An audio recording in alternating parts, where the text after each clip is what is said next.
બનાસકાંઠામાં શ્રમિકોને લઈને જાહેર કરવામાં આવેલ માર્ગદર્શિકાનું પાલન થતું હોય તેવા દ્રશ્યો TV9ના કેમેરામાં કેદ થયા છે। આ દ્રશ્યો જુઓ, ટીવી સ્ક્રીન પરની આ તસવીરો।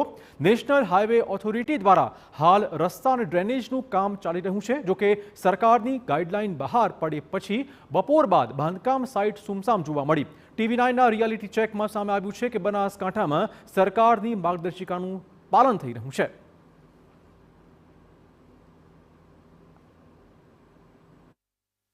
બનાસકાંઠામાં છેલ્લા 7 દિવસથી હીટ વેવ યથાવત છે, ત્યારે આજે પણ જે ગરમીનો પારો છે એ 42 ડિગ્રી પહોંચ્યો છે।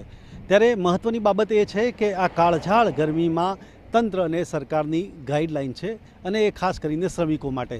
તો શ્રમિકોએ 1 થી 4 દરમિયાન આ સાઇટો પર કામ કરવાનું હોતું નથી, એટલે કે આપણે આજે અહીંયા રિયાલિટી ચેક કરી છે। આ પાલનપુર આબુ રોડ હાઈવે છે અને ત્યાં આજે નેશનલ હાઈવેની જે કન્સ્ટ્રક્શન સાઇટ છે ત્યાં કામ ચાલી રહ્યું છે। લગભગ 5 કિલોમીટર સુધીની આ જે કન્સ્ટ્રક્શન સાઇટ છે અને તેનું કામ ચાલી રહ્યું છે, પરંતુ અત્યારે બપોરના સમયે રિયાલિટી ચેક કરતાં જે પ્રકારે અહીંયા તંત્રની અને સરકારની ગાઈડલાઇનનું પાલન થઈ રહ્યું છે, એટલે કે અત્યારે જે 1 વાગે અને 20 મિનિટ થઈ છે, પરંતુ જે શ્રમિકો હોય તેમને અહીંયા 1 વાગે રવાના કરી દેવાયા છે, એટલે કે તેમને આરામ આપવામાં આવ્યો છે।